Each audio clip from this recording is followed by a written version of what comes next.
Нұрсұлтан қаласындағы ұлттық нейрохирургия орталығы.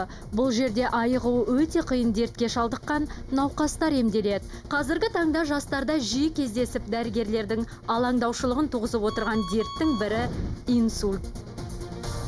Гүлайым Тұңғышбаеваның жасы 33-те, оған күні кеше ғана күрделі ота жасалды. Егер Гүлайым дер кезінде дәрігерге келмегенде, инсульт алып қиын жағдайға тап болар еді. Науқас 33 жастағы әйел 3-ші рет босанды. Сол босанғаннан кейін басы ауырып емханаға барды. Бас миында аневризманы біз зерттеп таптық. Соны операция жасадық. Енді ол аневризм жарылмайды.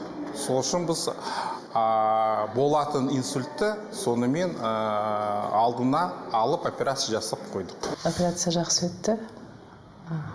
Алдында басым ауырып жүрген.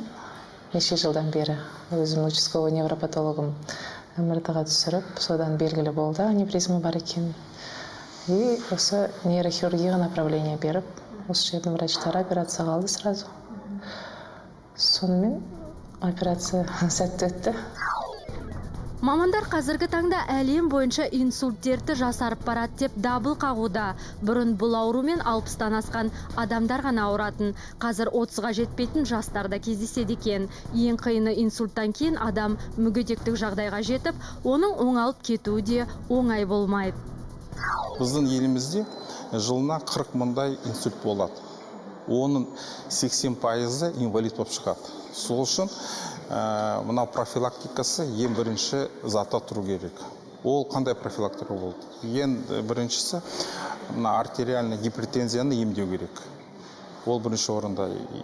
Қант диабетында емдеу керек. Содан кейін мына шылым тарту, шарап ішу, оны қою керек. Инсульт болған уақытта науқасқа дер кезінде дұрыс көмек көрсетілсе, оның сауығып кетуіне де мүмкіндік мол.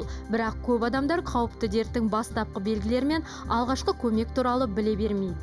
Инсульттың кезінде, мысалы біз дәрігерлер көмекті көрсете аламыз бірінші 6 сағатта. Оны біз терапевтический окно деп атаймыз бүкіл дүние жүзінде. Егерде 6 сағаттан ары қарай кетіп қалса уақыт, оның ешқандай емі болуы мүмкін емес. Бас мидың сол жері жасушалары өкінішке орай өледі. Қан мидың ішіне құйылып кетеді. Оны да бірінші сол 6 сағаттың ішінде ота жасау керек, нейрохирургиялық ота жасау керек, жедел көмек көрсету керек. Сондықтан бірінші белгілерін халық білу керек, оны фаст тест деп атаймыз. Инсультты фаст деп аталатын тест арқылы анықтайды. Мұндағы Ф дегеніміз фейс, бет әлпеттің қисаюы. Екінші белгісі А, армс, қол ұйып әлсізденеді.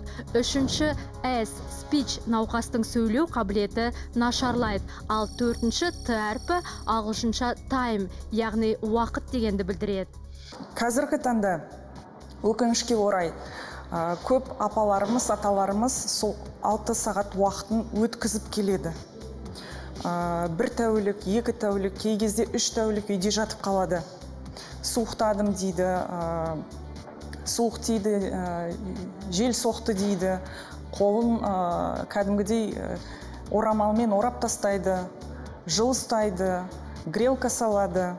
Бірақ оның бәрін бекер істелінетін нәрселер, себебі бірдестен ойланбастан жедел жәрдемді шақыру керекті, дереу инсульт орталыққа жету керек. Медицина күн сайын қарыштап дамыса да, әлі күнге дейін өз-өзіне диагноз қойып, дәрігерге ауруы асқынған кезде келетіндердің қатары азаймай тұр. Сондықтан денсаулықтың қадірін кеш түсініп, өкініп қалмас үшін дәрігерге барып уақытылы тексеріліп тұрған дұрыс.